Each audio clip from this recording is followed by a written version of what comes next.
1796. Very remarkable writer. When he was 19, he walked from London to what he insisted on calling Constantinople. And he went across Europe just in the 30s, before when the Nazis were beginning to take hold in Germany. And he slept rough, and then he fell lucky, and he was passed from one aristocrat to another in Hungary, and rode over part of the Hungarian plain, just stopping anywhere with a horse they lent him. And it's a wonderful period of time before the Second World War, and reading it, I'm rereading his work at the moment, you see how much was lost, and the way people lived. It was extraordinary, it's just all destroyed. And why am I telling this story? Yes, I'm telling this story because later on he lived for most of his life in Greece, and he built a marvellous house right in the southernmost point of the Peloponnesian Marming. And during the war, he was involved in the operations in Crete. And they used to take them back to Cairo for holidays. And he was the man who just lived in the nightclubs and bars and all that sort of business. But he was also a man of action and a classical scholar and everything. And his writing is just extraordinary. He was that kind of person, man of action and scholar.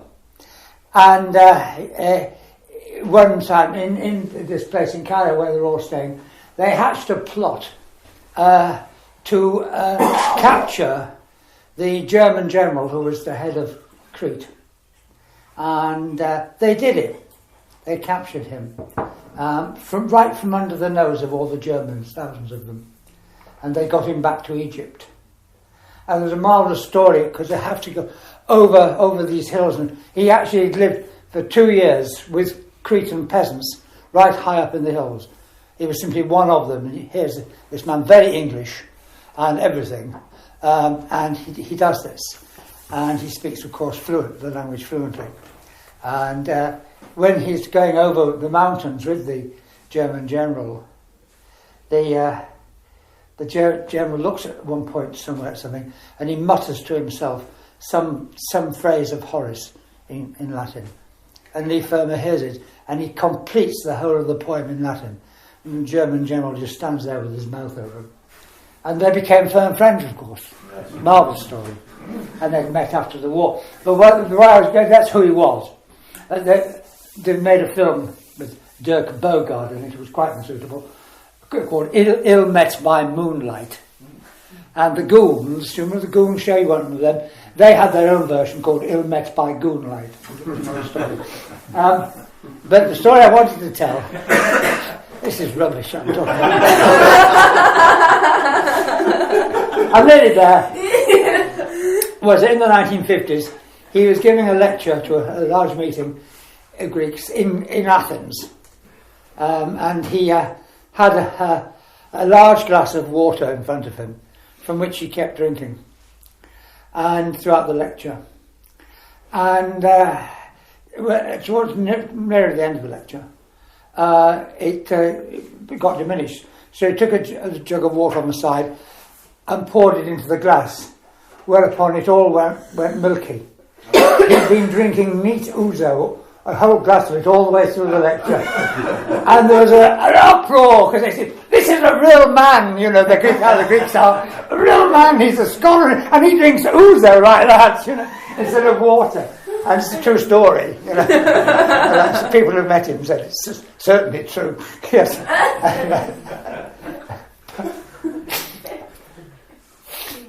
Yeah. It's wonderful writer, stories, everything. Anyway, that was just because of that. But people who met me might think sorry. I said most people who meet me might think I have ouzo. Yeah, right. Well, if you had, I would have been quite happy to have some. However, I shall proceed ouzo-less into today's thing, whatever it's called. Okay. Yesterday, we were looking in the colours of the prisms, and then at the end, we came to this, what Goethe was looking for, what he called an instance worth 1,000, bearing all within itself. And that shows him, if you can find it, that shows him what he calls the primal phenomenon, which is the phenomenon, which is actually what is always there whenever colours are formed. And the colours will be formed in all sorts of different ways, but that primal phenomenon will always be there. And we came to see how, through working with the colour of the sun and the colour of the sky, he was able to recognise that when we see the red, orange, yellow, we're seeing light through the darkening effect of a medium. And when we see the various blues, we're seeing dark through the lightening effect of the same medium, which relative to the dark has a lightening effect, whereas relative to the light it has a darkening effect. You can see this is thinking in a relational, contextual kind of way. And so what we find with that is quite extraordinary, that when we look at the colours of these edge spectra, the two that we're looking at, then actually we're seeing the colours of the sun and the sky. When we look at the colours of the sun and the sky, we're actually seeing the colours of the edge spectra through the prism. And of course, under certain circumstances, you get green, and people were talking about the green flash and so on, that which some people have seen, some people haven't done. Some people were too lazy on the plane to wake up to see it, I remember. But there you are. So this is what we did, and then you can now, from this, you can begin to get a sense of why the colours, the fact that the colours are in the order red, orange, yellow is not accidental. There's a kind of necessity in the fact that they're going to be in that order.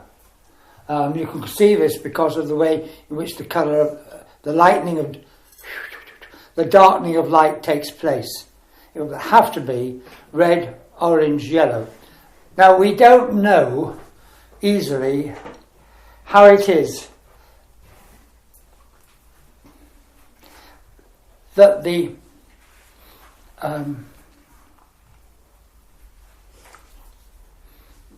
prism produces this phenomenon. It's a very complex business. I've never really seen any adequate account of it. But somehow or other, we won't go into that. The prism is providing the conditions needed for the colour phenomenon to appear, and then when that's gone, they simply disappear.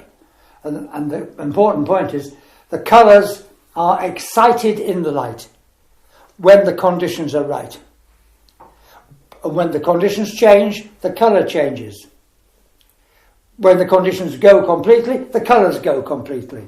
This is how to see in this way. We're looking into the coming into being of the colours. And did I talk about the sun is yellow and the sky is blue? Yes. I did that. Yeah, that's why I hesitated a moment ago. Suddenly realised I didn't know whether I'd done it or I haven't. We did look at that and say, well, normally you just look and say, yeah, sun yellow, yeah, sky blue, yeah. One and the other, isn't it? But then after you've done this, you actually can see there's a relationship there in the colours. That when the sun is yellow, the sky must be blue. It cannot not be blue when the sun is yellow, because those are the conditions for the sun to be yellow are the same conditions for the sky to be blue. So you can't not have it. And so now you have, they're belonging together. It's, wow, the sun is yellow and the sky is blue, and that's one whole. There's a wholeness there now in the colours, which when I first worked with this, I did find quite remarkable. So that's just, it's quite stunning. I'm having trouble today because I've got myself muddled up, and I've thought it through several times, and each time I've thought it through, I've got myself more muddled up about the order in which I'm doing things. Yes, that's right. So I'm just talking to myself. I'm going to do this next. That's right. Oh yes, that's what went wrong. I turned over 2 pages and I'm looking at the wrong thing. My prompt. Here we are. Now, here's a very simple case where you can see this phenomenon. First of all, oh yes, I'm sure that's been computer enhanced. But there's a nice picture of sunrise in California. I didn't think it had been didn't think about that. I thought it was lovely. It's a calendar. It's near Mendocino. Is it Mendocino or Mendocino? Mendocino. Yes, it's not Italian, it's Spanish. Yes. Okay. So, anyway, there it is. And I showed it to a class here one day. I always used to show this at the end of what I did and say to people, now you see the difference.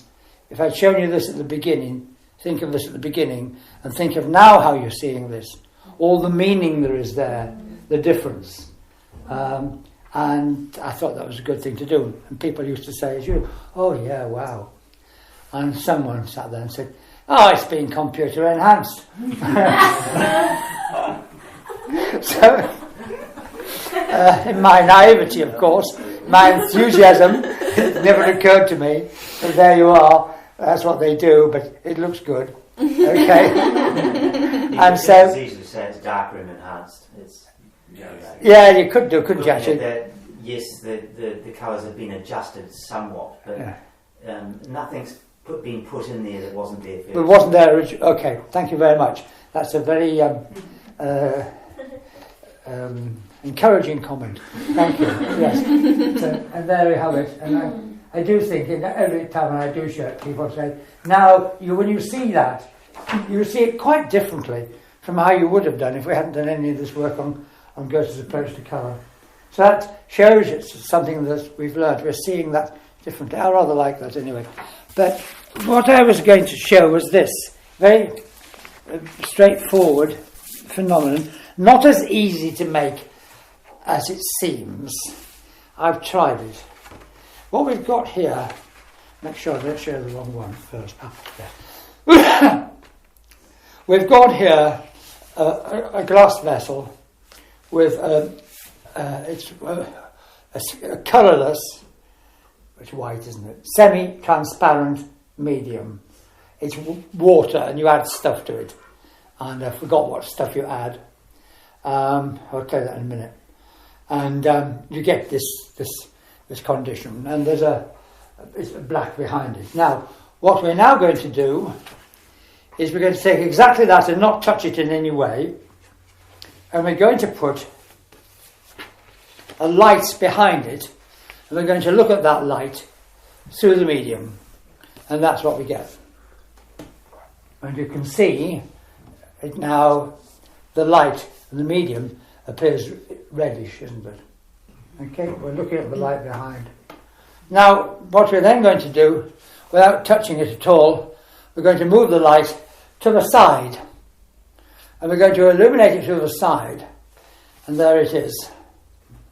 Because what now you've got is you've got the same medium, but the light is coming from the side, so the medium is illuminated itself with the light, and you're now looking at dark through that light-filled medium, the dark of the background behind. So you're seeing there that dark background behind, seen through a light-filled medium. As here, you're seeing what you're seeing here.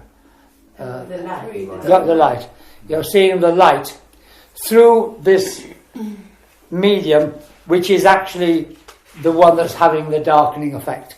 Have you got that? Mm-hmm. So there you've got the darkening of light and the lightening of dark. I did try to do this myself once, and it didn't. I couldn't get it to work. And so I mentioned this. I actually, funny enough, to someone in California while I was there, who was really good at these things, that called Dennis Klosak. And he said, Oh yes, he said, you can do it. What you need to do is you need to pick some horse chestnuts when they're ripe and grind them up into a powder. And I find if you put those and something else into water, it really works very well. He'd actually gone back. He's that kind of bloke. He'd actually gone back to the way people did this originally around about Goethe's time to do this kind of thing, you know. And I thought it was just a question of adding some chemical or something, you know, a bottle or something, put something in. And I tried, and I never got it to work, ever. He'd done it, and it does work. So when I accidentally came across these pictures, I thought, wow, I don't need to try anymore. These pictures are here. And so there we are. And that's a very good example of how when the conditions are right,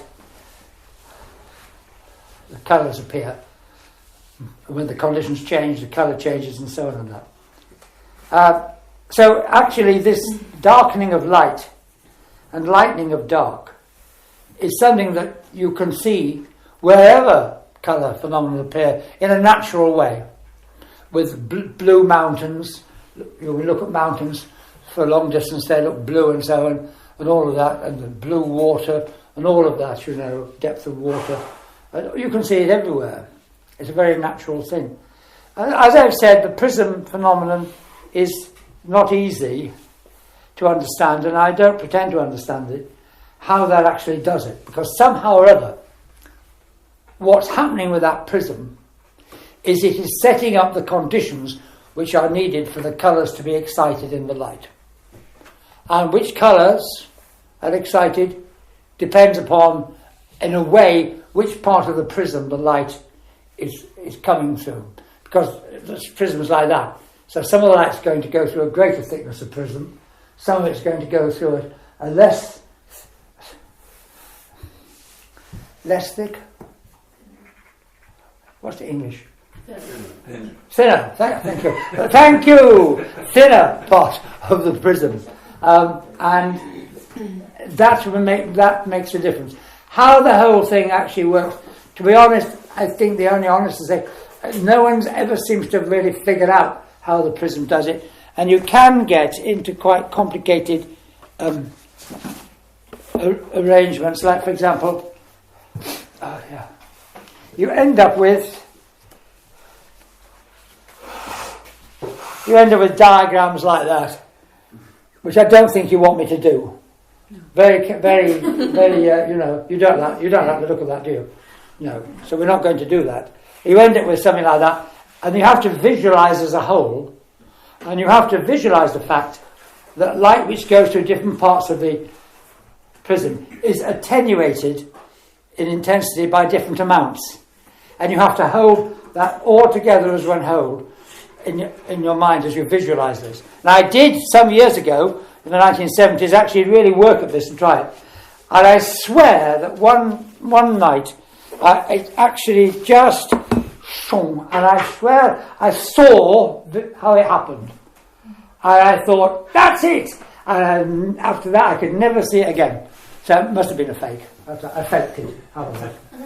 I don't know. But I've never seen an explanation anywhere that really convincingly describes how the prism provides the conditions for the lightening of dark and the darkening of light.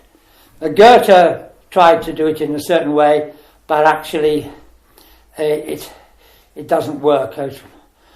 Widely admitted, it just what he said doesn't really work. But it doesn't matter, doesn't that? We can ignore that because we now learn to see the colours that we saw in the prism in the sky and everything and other things. So what matters is the phenomenon. To hold on to this thing, that what you come to here is that when the conditions are right, the colour will be excited in the light, and the colours will change as the conditions change, and so on. And that's the key thing to actually hold on to. Good. Now, I want to say more about this primary phenomenon business. In this case, no. The primary phenomenon is fine. It's the darkening of light and the lightening of dark. That's the primal phenomenon. But I want to say more about this instance worth 1,000, bearing all within itself. That I think this is a very key thing for Goethe, and I just want to look at it a little bit, because it shows that Goethe's way of proceeding is phenomenological instead of just empirical. An empirical procedure would simply collect together many different instances of the colour phenomenon and try to abstract what they had in common by comparing them. And the presence of that, what they had in common, would then be taken to be essential for the occurrence of the phenomenon, colour, which is a procedure of induction or generalisation from many cases. We looked at this case and that case and that case and that case and that case, and we find that in all these cases what they have in common is X. Therefore X is actually the key thing. Now it's clear that Goethe doesn't work in that way at all. He doesn't collect together lots and lots and lots and lots of different phenomena and ask what they have in common.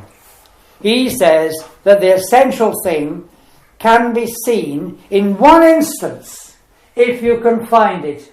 It's worth 1,000 instances, you see. Oh, that's the inductive generalisation. It's worth 1,000. One will do it if you can see it. And it has to be an instance which bears all within itself. It's therefore a special instance. And here, this is a very remarkable thing, because he sees the idea in this one particular case. Only one instance is needed for what is essential. This doesn't mean it happens all at once. It doesn't necessarily happen clearly. You may have a great deal of difficulty finding this instance. Very often instances have lots of contingent and accidental factors in them, which are confusing, and they obscure what is essential. So what is needed is an instance in which all these secondary factors are, as it were, reduced to a minimum, so that the pure phenomenon can be seen, as if it shines through it. And that phenomenologically is the function of that. The main thing is that he learned to see, therefore, the coming into being of the colours in the phenomenon itself. He sees the coming into being of the colours in the instance worth 1,000, bearing all within itself. He sees it there. So he sees the fundamental idea, what it appears in the phenomenon itself, which is quite different from the usual way of working, where you try to find an explanation by going outside of the phenomenon. Here is the phenomenon, what explains it? Oh, I've got something over here quite different. That will explain it. Oh, it's because there are light waves. And light waves have actually got different wavelengths. Oh, that'll do it. These are explained by different wavelengths of light waves. You've immediately introduced something which simply isn't there in the phenomenon at all. That doesn't appear in the phenomenon. You've introduced this. This may be very valuable. It may be very useful indeed. If you're doing technical optics, it's extremely useful. But it's not phenomenological. It's not actually telling you what colour is. Although by now, after 300 years, we've managed to convince ourselves it is telling us what colour it is, because it's something which has got nothing to do with colour, but it will actually give you an explanation which you can use for purposes of calculation. And that's terribly important. Measurement and calculation, because then you can really refine your optical instruments terrifically. And so I'm not saying there's anything wrong with the way theory of lighting physics. There isn't. It's very, very good. Those of you who used to have cameras before everything turned into mobile phones and so on and that will have greatly benefited from all that kind of thing. Because you wouldn't like it if you took pictures and you found there was false colour images all over things and they were all distorted. And getting all that sorted out required the wave theory of light and all that sort of business. So those of us who've used optical instruments of any kind have greatly benefited from that kind of thing. So there's no point in knocking it, because you might as well chuck your camera in the bin if you're going to knock it. So I'm not saying there's anything wrong with it, my father isn't, but it's brought in from outside and added to the phenomenon. And it doesn't actually tell you anything about colour itself as a phenomenon in this sensuous, experiential, intuitive way. So this brings me back, of course, to the quote I had from the beginning with Heidegger, when I said, well, Goethe's seeing was phenomenological seeing, not merely empirical, in which the idea belonging to the phenomenon appears in the phenomenon itself. As Heidegger put it, the idea belonging to the phenomenon is unfolded from the phenomenon itself, according to the manner of its being, instead of being imposed upon it. So it's unfolded from the phenomenon itself. I'd say it's unfolded within the phenomenon itself, or from the phenomenon itself, according to its manner of being, instead of being imposed on it in a way which isn't according to its manner of being. And this is, I think, this is illustrated beautifully by what Goethe did. Another aspect of this, which I would like to pick up on, I think, he said, is that this instance worth 1,000, bearing all within itself, also expresses the way in which, for Goethe, the relationship between the universal and the particular is somewhat different from the way we usually think of it. He turns it inside out. He's actually saying here, we see, in this case, the universal through the particular. We see the universal, as it were, shining through the particular. Suddenly, the particular is seen universally, because the universal shines through it. So the particular is raised to the universal by the universal shining through it. And that's very interesting, because in the usual relationship, it isn't like that at all, because normally the particular is just seen as an instance of the universal. For example, triangles. When you draw a triangle, every triangle is just seen as an instance of the universal triangle. You don't have this experience that with one triangle you see the essence of triangularity shining through it. You might come to that later if you work for it, but that's not how you come to that. What you do is you learn, you see each triangle simply as an instance of the universal. But here we're actually seeing the universal shining through the particular. So we come to the universal through the particular. In the other case, you lose the particularity for the universal. So it turns it inside out. And he's working much more, therefore, in a poetic way. I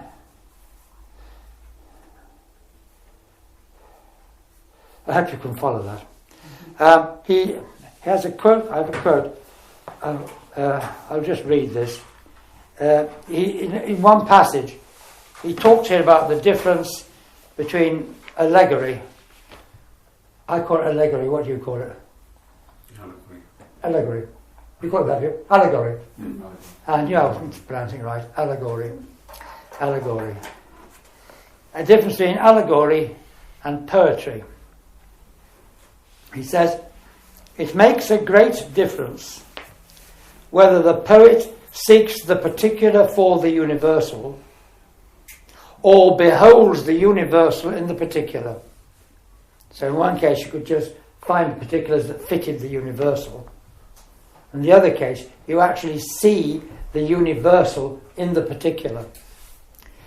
From the first procedure originates allegory,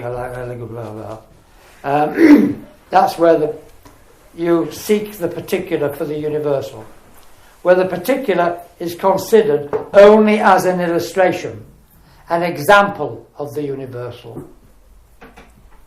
But in poetry, it expresses the latter, the second procedure, in which you behold the universal in the particular, is properly the nature of poetry.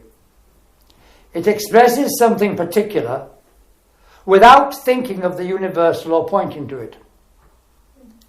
Whoever grasps this particular in a living way will simultaneously receive the universal too, without ever becoming aware of it, or even realizing it only, or realize it only later. He's talking about poetry here.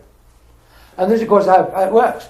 You read a particular poem, and it's about a particular, say, an encounter between a man and a woman, and something's happened. But the poem isn't actually about that encounter between the man and the woman. It is, but actually it's about that encounter between the man and the woman raised to the universal, because something universal comes through it, shines through the particular case.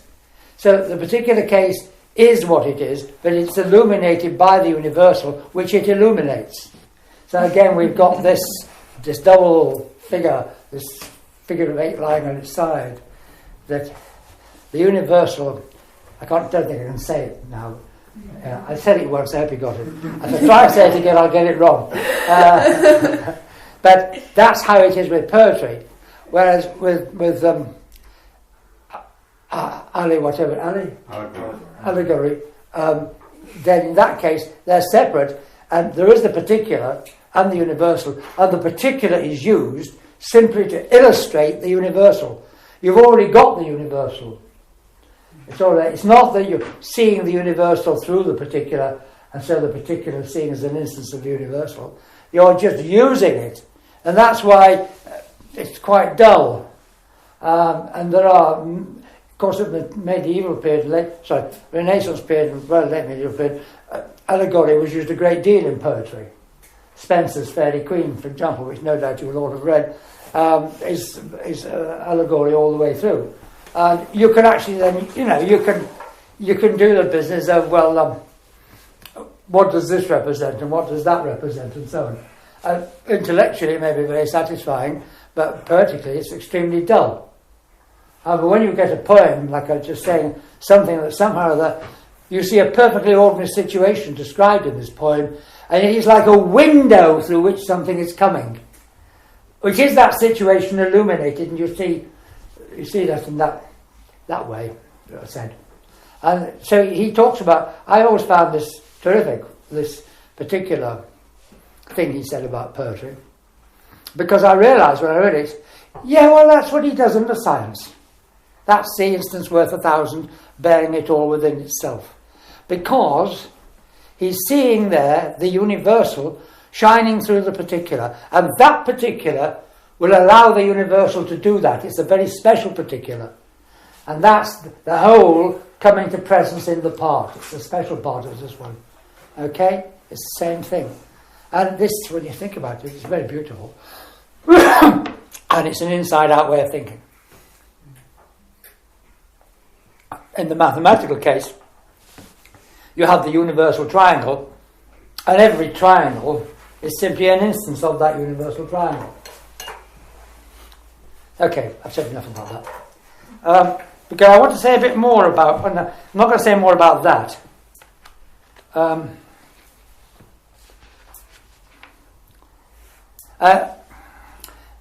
haven't got a copy of my monograph with me, which is in the book. There's a drawing on the front which has significance. Since I haven't got the book here, there's no point in pointing out the significance of a drawing you can't even see. Right, okay, so that's that one done. Right, good. Let us now pass on from that. The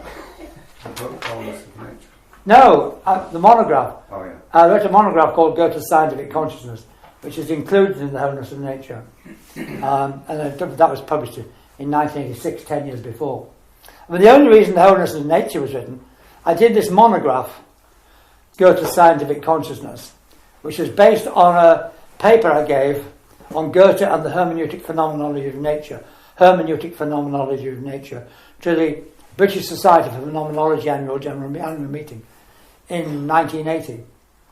And then I wrote that up. And they wouldn't want to publish that because it's not done in a scholarly way with footnotes, because it was actually based on the seeing. Went down very well. They really liked it, because on the Sunday morning, they always used to do something which is of a bit wider interest among the members. So I got in there. So then I wrote it up, because it's when I realised I had this problem in it, because I wanted to say, well, what's actually happening here is there's a change in consciousness. Hence the title, Goethe's Scientific Consciousness. Well, they couldn't say that to academics easily, because they just mean a change of consciousness. It just means, oh, you change your mind and you've got something else in your mind. They didn't understand what changing consciousness meant. And so I thought, well, what can I do about this? And then I thought, I know, I'll fake it. What happens is, I remember that Ornstein had written this book on the psychology of consciousness. And there was a lot on that, and so I'd read the book. Ornstein was one of these people from California. And so I said, he's a professor. So I thought. So I said, what I'll do, and I'll give a talk, and I'll say, this is a change in consciousness here, in the kind of way described by people like Professor Ornstein. But I thought, if you just say professor, it'll be okay, because they recognise the word professor. And so it worked a dream. It was marvellous, and there's no problems with it at all. So when I'm driving back home down the motorway, I start to think about this, and I thought, well, I wonder, what was it he said? I wonder if there's anything in this. When I got home, I took the work down off the shelf. And that's when I realised that what I said actually fitted the thing. And that this whole business about different modes of consciousness, one which is intuitive, sensuous, and the other which is verbal, intellectual, fitted the Goethe case completely. And therefore it illustrated this difference between the two sides of the brain. And that's what I was going to write up, and did. But by the time I got to write it up, which was a few years later, the brain stuff had gone stupid. It had been taken over by peculiar forms of feminism and management consultants and God knows what. And I just couldn't face it. And so I did it without, I missed that out. Which now with McGilchrist, I can put back again, done properly. So that was how I did that. And the book was an accident. Actually, it was Ornstein himself who was supposed to look after the selling of my book in America. And he didn't seem to bother very much. So he had a great trouble getting hold of it. And I think probably it was because I mentioned a man called Arthur Dykman, who was a friend of Ornstein's and not much about Ornstein. I learned later from someone that Dykman and Ornstein were locked in battle with one another as to who was the greatest psychologist in the world. Each thought they were. And I had made the mistake of mentioning Dykman and not Ornstein. So maybe Ornstein sat on my book because I hadn't done that, I don't know. But I got this letter then from Lindisfarne 70 years later saying, we've got great difficulty getting hold of your book. We want to republish it.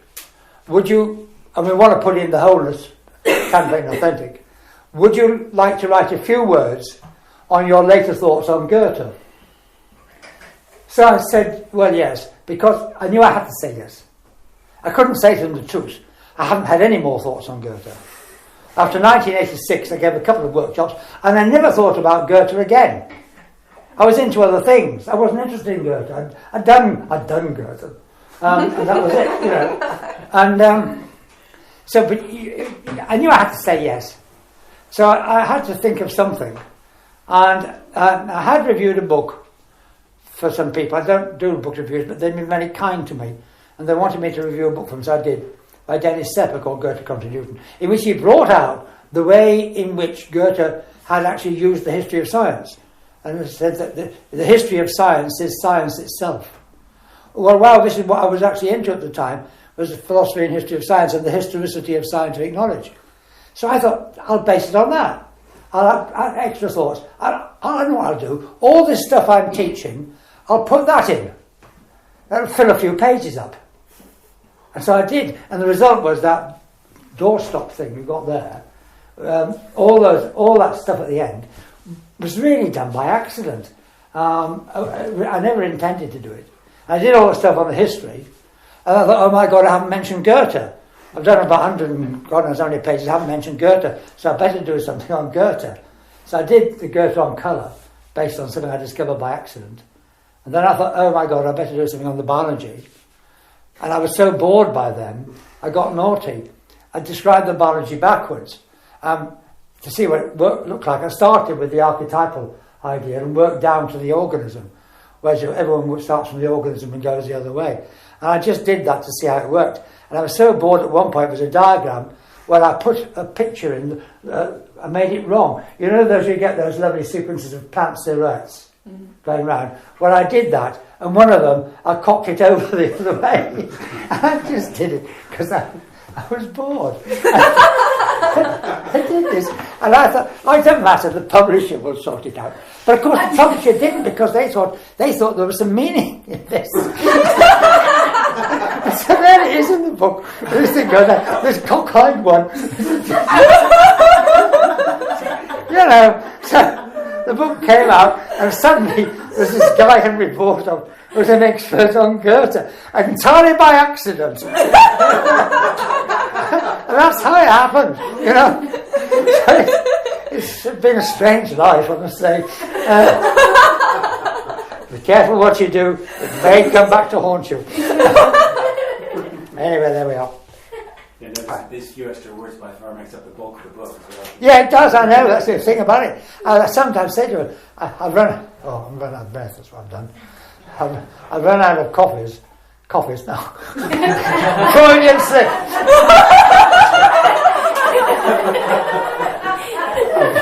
I've run out of copies of the monograph. I'd like to show people it, but I haven't got any copies.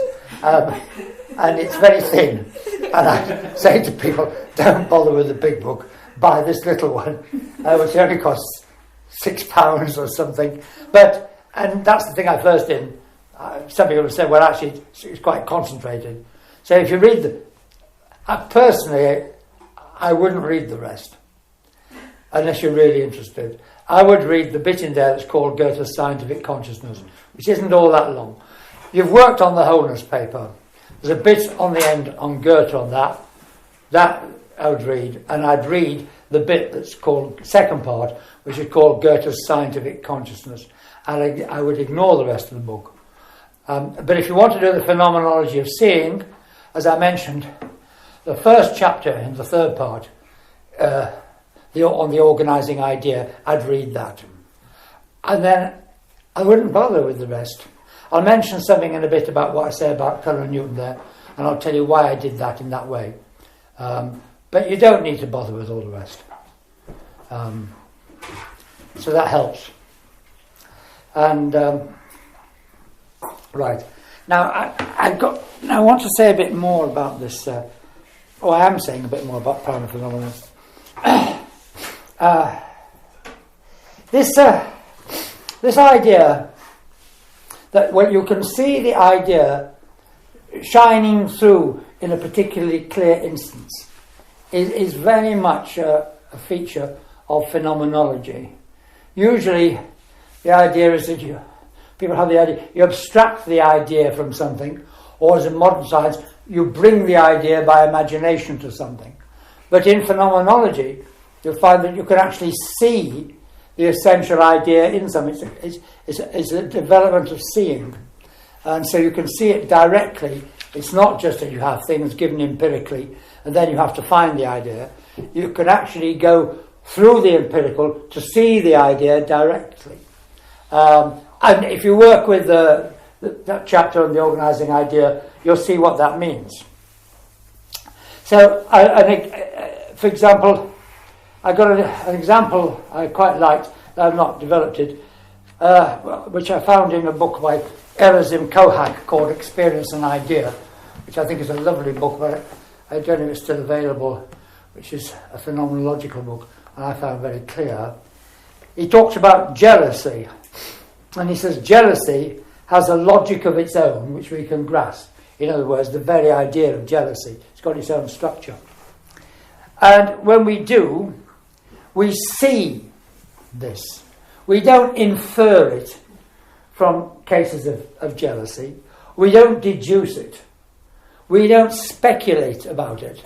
We can actually see jealousy directly. Yeah, what do we see? He says, well, take, for example, I was going to say what you want. Since there, in any examples of jealousy, there's going to be a myriad factors which aren't really important. You want to find an instance worth 1,000, bearing all within itself. And that is Othello. Shakespeare's Othello shows the structure of jealousy clearly. And so that's an example of this. What they call the logic of jealousy stands forth without you being overwhelmed by the empirical facts. Whereas if you start off to describe the situation, like, and this is a quote, he puts this, an empirical report of the observed behaviour of the commanding officer of the Venetian armed forces, his wife and his chief of staff would yield a cumbersome mass of trivia about the life of military officers and their dependents. Shakespeare's fictional account of Othello cuts through all that, presenting the pure eidos of the complex phenomenon jealousy. Eidos is the Greek word for the idea. And so that's, I thought, was a very good example. I thought I was quite, that Othello is an instance in 1,000 bearing all within itself. The fact that it's present in the imaginative mode of consciousness instead of in the perceptual mode of consciousness as actual experience doesn't make any difference to its phenomenological function. So if that's the thing, if you try to do this in the ordinary way, empirically, to find out what jealousy is, you would just simply get bogged down in all the irrelevant details of people's lives. And I thought that was a very interesting idea. You approach it phenomenologically, so you see the very idea of jealousy shining through. Well, I thought there was something interesting in that. Now, Erozim Kohak's book, Experience and Idea, is a commentary on the second volume of a very complicated book by Husserl, published in 1913. It's always called Ideas 1.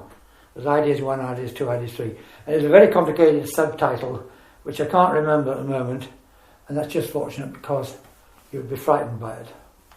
The Kohak's commentary is sheer genius, it's sheer lucidity, and you can learn a lot from it. It's not going to deal with the appearance, but it deals a great deal with how, in our perception, in the experience, the idea is there, and we see the idea in the experience. We don't speculate on it, we don't infer it, we don't deduce it, and then add it to it. We see ideas directly in experience. And it's actually I found a very, very good book, but it's slightly off what I'm talking about. How do you spell his name? Kohak, K-O-H-A-K, and it's got an acute accent on the A. The University of Chicago Press. I found it by accident. Really, I did, and it was in a bookshop, and it was lying on the books.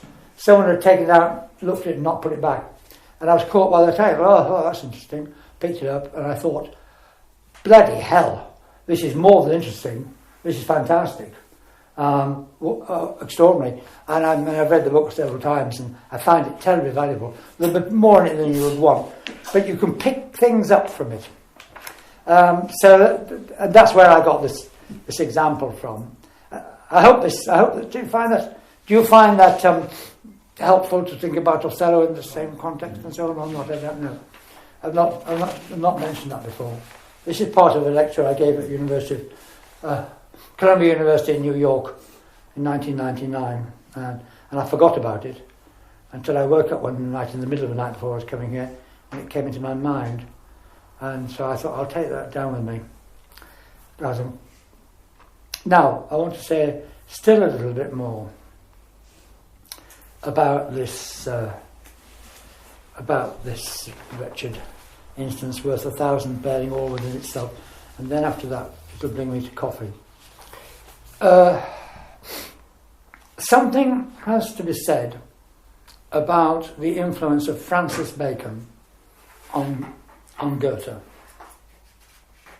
The two Bacons in history. Roger Bacon, in the 13th century, Francis Bacon in the 16th/17th century. They get people muddle them up. Roger Bacon had an enormous influence on the development of science in the medieval period.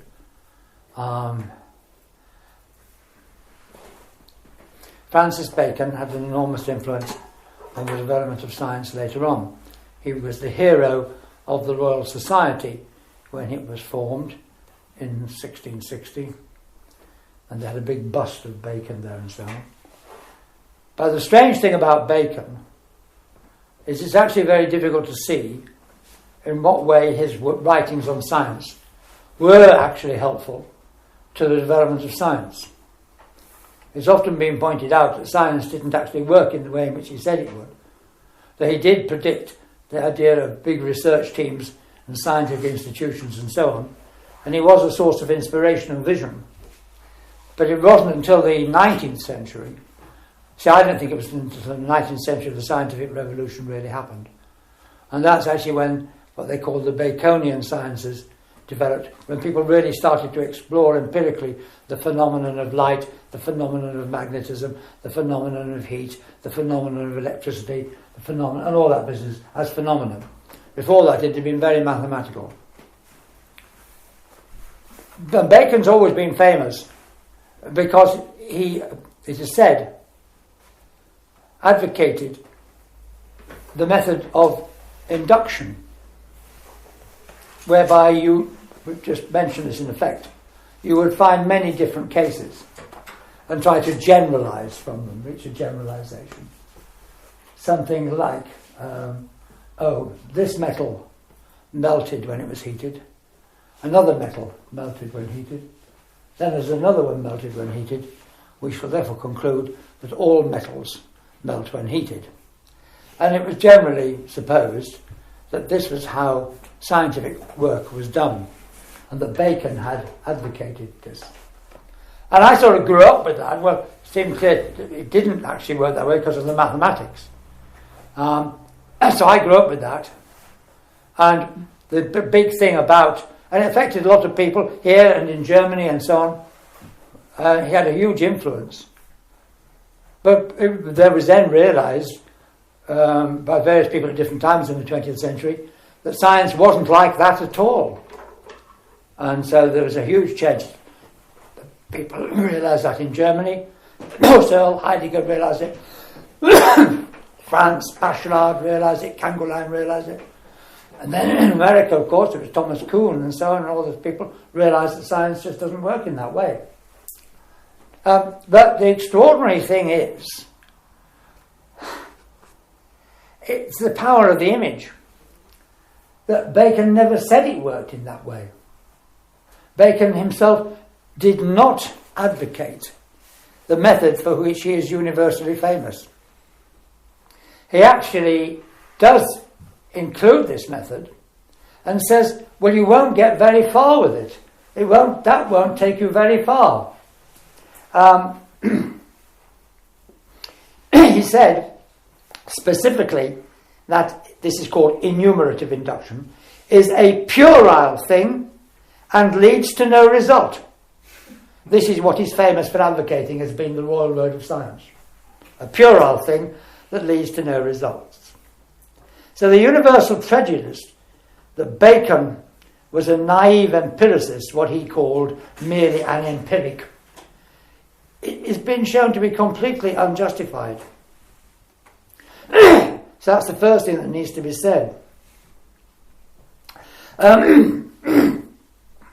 Now, Goethe had a considerable debt to Bacon because if he was going to go into scientific work, given how famous Bacon was and how much people looked up to him, he's going to be one of the first people he's going to look at. Everyone would have done in his time. And so he did. And he actually begins, at the beginning, by admiring the philosophy of Bacon, and he regarded him as an authority on scientific method, and he based his own ideas on how to do science on Bacon's. That's why he did these kinds of basic observational work and sort of that, But he actually starts to do it in a different way. But that's why you have all lay the phenomenon out. And he thought all you had to do was do that, and people would look and they'd see the truth of it, and so on and that, which didn't happen. But then later on, he changed completely his attitude towards Bacon. And he said that his influence, I'm quoting from something else, his influence did more harm than good. And he called him, this is a quote from him, a Hercules who cleanses a stable of dialectic dung only to fill it up again with empirical dung. Well, what Bacon wanted to do was to cut out all this stuff that the Aristotelians did, and they had nothing to do with Aristotle, by the way. We're talking 1800 years or more since Aristotle's death. They were Aristotelians, but they had no more to do, 1800 years later. You can't blame on Aristotle. And they wanted to work everything out by argument, dialectical. And he said, well, this is dialectical dung. And like Hercules cleaned the Augean stables, isn't it? Yeah. Well, Bacon cleaned out the stables of science of all this dialectical dung, but then he filled it up with empirical dung, says Goethe. And later, Goethe's secretary, towards the end of his life, a man called Reimer, he dictated comments on Bacon, said that Goethe had called him the chief of all Philistines. And he now strongly objected to Goethe, to Bacon, on the way. So he said Bacon granted too much privilege to the single facts, so that, quote, life vanishes and forces get exhausted. And now, he says, he who cannot realise that one instance is often worth 1,000, bearing all within itself, he who proves unable to comprehend and esteem what we call Urphänomen, phenomena, will never be in a position to advance anything, either to his own or to others' joy and profit. That's where this comes in his criticism of Bacon. Well, I have believed all this for decades. And then I was asked to give a course in a certain place on the history of science, because they'd done a lot on this and people liked what I did. But they said to me this time, by the way, you'll have to include Bacon. I said, I can't do that. I can't stand Bacon. I said, I really can't stand Bacon at all. I think he's dreadful. And I think actually the image they've had of his influence in science is quite wrong. And they say, well, I'm sorry, but you're going to have to include him, because we've just got to have him in there, because he's important and you may not like him, but you're going to have to include him. Oh, God, I thought I've got to go and look about Bacon. Anyway, I did. And because as soon as I start to look into Bacon, I discover these things, that Bacon's completely different to the picture that's being portrayed of him. And here, this I'm relying here on a book by H.B. Nisbet, Goethe and the Scientific Tradition, Institute of Germanic Studies, University of London, 1972, who goes into this in some detail. And the double irony here is that, in fact, this instance worth 1,000 bearing all within itself is just what Bacon himself wanted to do. And Goethe, who condemns Bacon for having no sense for the special case of the one instance worth 1,000, may well have learnt this from Bacon in the first place. Because in Bacon's writing, it's clear that he did not give all the phenomena equal value, so that you just too much privilege to single facts, which exhausts all life and everything, he said.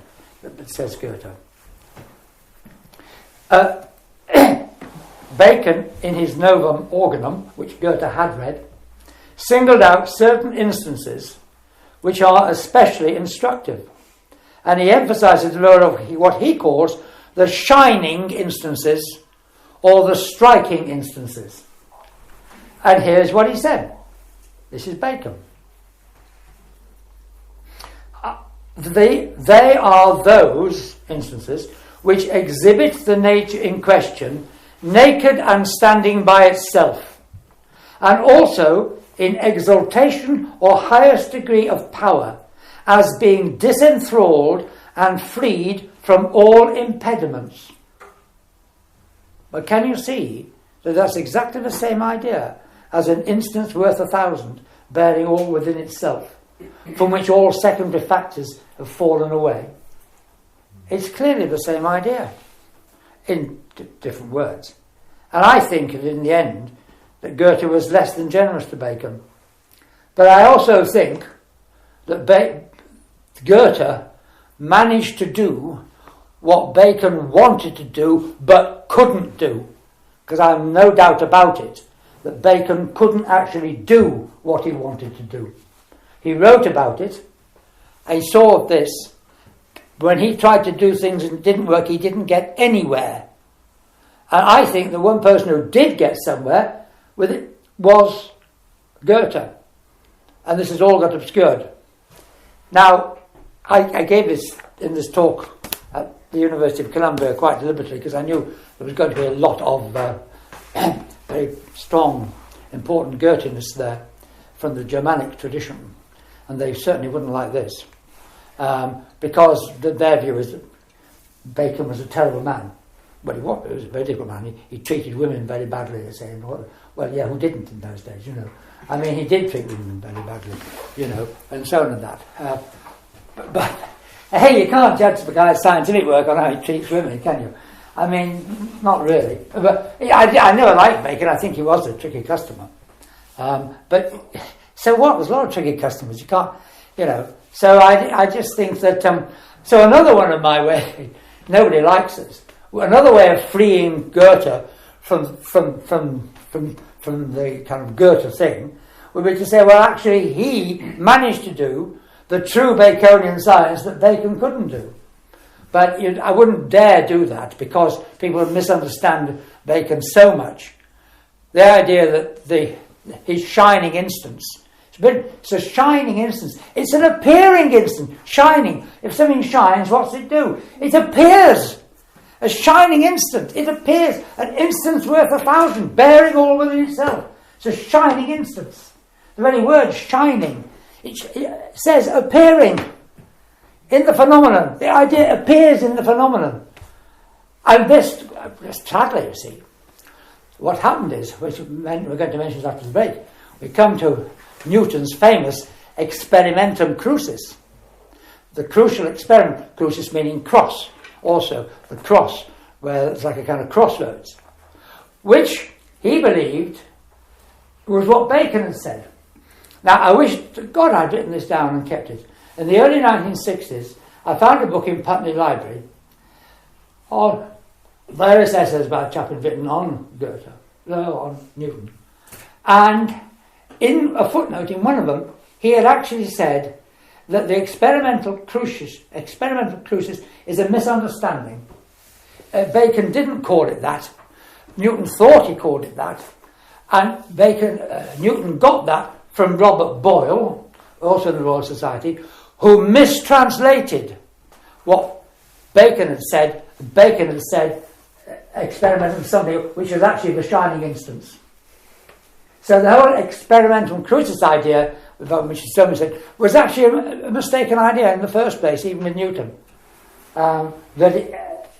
which misrepresented what Goethe. Unfortunately, I never wrote that down, and I can't remember now where it is. But it's come back to me. It's one of those things that comes back to me in the middle of the night, from time to time. The lost opportunity. The key to it all was in a book in Putney in 1962. So, I'm not going to pursue ever this view. The consequences would be so horrendous. But I do think that what I've just said, I do think it may have some truth in it. I don't say it's the complete truth, but I do think there's some truth in it. And this is also interesting because of the way in which our understanding is usually based on a series of distortions which have been passed down to us. I hope that's illuminating. That finishes what I'm going to say about the instance worth 1,000 bearing all within itself. What I'm going to do after, we're going back to the prisms in a minute, and we're going to look and see how we can come to understand the difference between Newton and Goethe much more clearly and sensibly than is often written about. Is that all right? Yeah, very good. Okay. Science could have gone a totally different way if people had understood It could have gone phenomenological. It wouldn't have gone in a certain way, because the real science, the one that really developed, which one of the things I draw out in that book a lot, is actually the real basis was mathematical. And in that article that's in the Holistic Science Journal, that's the final part of a much longer article, which is called Go to Modern Science. And the whole of the first part, which is almost all the article, is on the mathematical basis of modern science. And it goes into why Descartes did what he did, and all sorts of things, how that can be all... I sent it to you, didn't I? But of course that's supposed to be published by Pete. I've never heard from him, and probably never heard from him again. So that's it. I mean, but if anyone wanted to read that article, right, I'm very happy for people to do that. I've discovered a couple of typos in it, but I'll never mind. But you've got a copy, haven't you? Yeah. Well, if anyone wants to read it, right, perfectly happy to let people read it. Oh, very generous. But there's no point in it sitting on the shelf somewhere. Yeah. I don't think I'll ever hear from Pete again, so I mean, right, I don't know what he's going to do with it. And that's why I'm going to put it in the book. I wasn't planned to. all right. But I'm going to put it in the book to make what I'm doing, to make sure the damn thing does get published. Yeah. And that deals with the mathematical basis, which people don't know about. And I think actually it's very interesting. So anyone who wants to, you can read it. I would be interested. Yeah, I'll put it on the Moodle, because we're supposed to have this sort of intranet. On the noodle? The Moodle. The Moodle is this. I think it's next to the moon, as far as I can tell. Don't tell me. Right. It's time for coffee. Yeah.